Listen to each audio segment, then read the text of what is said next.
అంటే I want first thank my DOP. He's done మీరు చూసారు, విజువల్స్ చూసారు కాబట్టి it's been he was fantastic. And కొన్ని టైంలో వచ్చి చేసారంటే ఆబ్వియస్లీ డిఓపి వచ్చి బాగలేదంటే ఖచ్చితంగా వచ్చి ఆ టైంతో మేము finish చేసలేదు.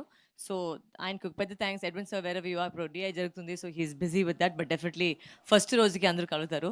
And Thaman sir and Venkat, my editors, my 2 online editor boys, చాలా మంది ఉన్నారు. పెద్ద లిస్ట్ ఉంది. థ్యాంక్ యూ చెప్పి నేను ఫస్ట్ రోజుకి చెప్తాను నేను. ట్రైలర్ చాలా బాగుంది మేడం.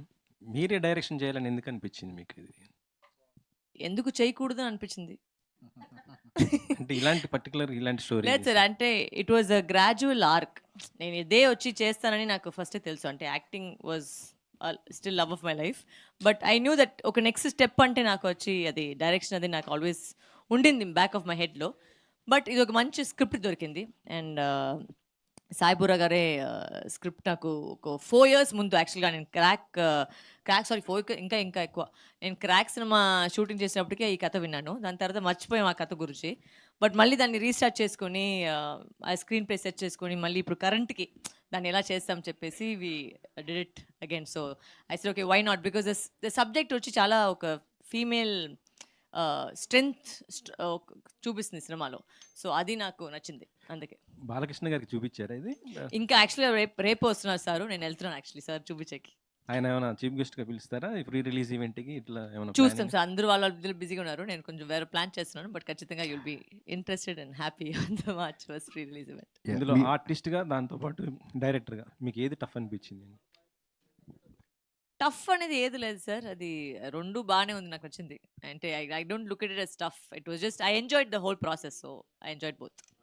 మీరు ఆల్రెడీ నాంది అనే ఒక కోర్టు డ్రామా చేశారండి. ఈ పికప్ అంటే ఈ స్టోరీ పికప్ కనుక సాయి మాధవ్ బుర్రా గారు మీరు నటించాలని చెప్పారా, డైరెక్షన్ లాగానే చెప్పారా, ఎట్లా జరిగింది అసలు ఈ దిస్ కాంబినేషన్? హ్యాపెండ్ ఆల్మోస్ట్ అదే నేను చెప్పినప్పుడు క్రాక్ సినిమా చేసినప్పటికీ నేను స్టోరీ విన్నాను. ఫస్ట్ అయితే సార్ వచ్చేసి ఆయన స్క్రిప్ట్ చెప్పారు. అప్పుడు పెద్దగా డిస్కషన్ ఏం జరగలేదు. స్క్రిప్ట్ విన్నాను కాబట్టి ఇంకేం దానికి ప్రొడ్యూసర్ లేదు, ఏమీ లేదు. సో వి జస్ట్ ఒక ఆయనకు నా పరిచయం చెప్పేసి కథ విన్నాను. దాని తర్వాత ఆ కథ గురించి మర్చిపోయింది. సార్ పెద్దగా అయిపోయారు, నేను సినిమాలో బిజీ అయిపోయాము. బట్ ఈ కథ అయితే ఒక లైన్ ఉంది ఆ కథలో, అది నాకు చాలా నచ్చింది. అండ్ అది నా మైండ్లో ఉండిపోయింది. సో మళ్ళీ ఇప్పుడు కరెంట్లో వచ్చేసి ప్రొడక్షన్ స్టార్ట్ చేస్తాము అని చెప్తే నాకు ఈ స్క్రిప్ట్ గుర్తుంది అప్పుడు. సో ఐ సెడ్ మరి ఈ స్క్రిప్టే చేయొచ్చు కదా, ఎందుకంటే అంత స్ట్రాంగ్ ఒక కంటెంట్ బయట రావాలి. అండ్ కోర్స్ ఆ టైంలో వినింది. సో అప్పుడు కొంచెం వేరేగా ఉంది. ఇప్పుడు మొత్తంగా నేను స్క్రీన్ ప్లే మార్చేసాను.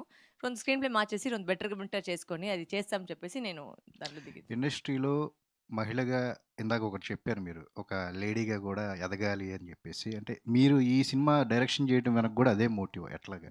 Definitely sir. అంటే I think I always have this ఒక థాట్ ప్రాసెస్. అంటే ఒక అమ్మాయి ఇంకొక అమ్మాయిని చేయి పెట్టుకొని పైన తీసుకువెళ్తేనే మేము అందరూ పైన వెళ్ళొచ్చు. మేమే దాన్ని కింద పెడితే అది పైనకి వచ్చలేదు అది. So I think we should always give hands to our fellow. అంటే ఇచ్చలేదండి, but I got such good amazing. ఒక అమ్మాయి గురించి మాత్రం చెప్పలేదు. We got such good support, like whether Sai